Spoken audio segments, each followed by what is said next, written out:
So in the last class we were doing work. So these are the three situations that we just studied. When both force and distance are perpendicular, 90 degree, work done is 0. When both are in the same direction, see force is also towards right and the distance and displacement is also towards right, then the work done is positive. When the force is in one direction and the displacement is in the opposite direction, then the work done is negative. Now look at this example. When you are lifting an object, suppose the object is actually placed on the ground. So what you do? You try to lift the object in your hand. So you pull the object in the upward direction, isn't it? So this blue color arrow is what? Is the force applied by you. Okay? If I ask you what is the work done by you, here the force, the direction of the force and the direction of the displacement. Displacement means the distance to which the object has moved. Both are in the same direction. You have also applied the force in the upward direction and the object has also moved in the upward direction. So work done by you is positive because both are in the same direction, isn't it? Now, suppose if I ask you, same situation, you are lifting the object in the upward direction and the object is also moving in the upward direction. Now my question is, in which direction is the gravity applying? Downward direction, isn't it? Because gravity is applied by force. So this is gravity, the red one is gravity. So Earth is always pulling this object towards itself in the downward direction. But what is happening to the object? Object is getting lifted in the upward direction. So the work done by the gravity is negative. For the same object, you are also applying force, you are also working, you are also doing some work. Gravity is also doing some work. So if the question is what is the work done by you, you will say it is positive. But if I ask you what is the work done by gravity, you will say it is negative work because gravity is always trying to pull the object in the downward direction. But still, the object is getting lifted up in the positive direction. Good. Now let's move. Let's see this example. The potter lifts a luggage of 15 kgs from the ground and puts it on his head 1.5 above the ground. You have been given two information here. One is the mass of the object. Another one is the distance to which the object is moved. Now look at this formula. Work done is equal to force multiplied by distance. Force is equal to mass multiplied by acceleration A or acceleration due to gravity G. आप कुछ भी यहाँ लिख सकते हो. Okay, you can write anything depending upon the situation.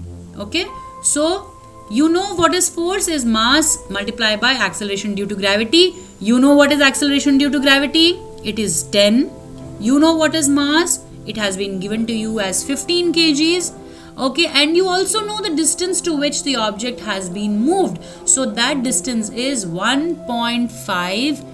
Whatever answer you get, that answer will be in Newton meter, or you can write Newton meter as joules. You can write it as joules. Now first, let's say I ask all of you to run. Okay, so you come in the morning, you have your breakfast, you have some energy drink, and then you start running. Okay, when you're running, you get tired. Getting tired means you're losing your energy. You need some more energy to work again, and then again you will start working. So that is the entire energy cycle. You have energy, you work, you lose energy, you gain energy again by eating, sleeping, resting. Okay, now if you're trying to move a box, a heavy box, let's say you lose energy, the box gains energy. So where is the energy being transferred? The energy is being transferred from the person to the box. That's why the box is moving, isn't it?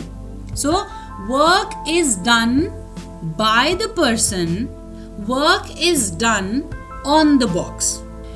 The work is done by the person, the work is done on the things or on the material, on the box.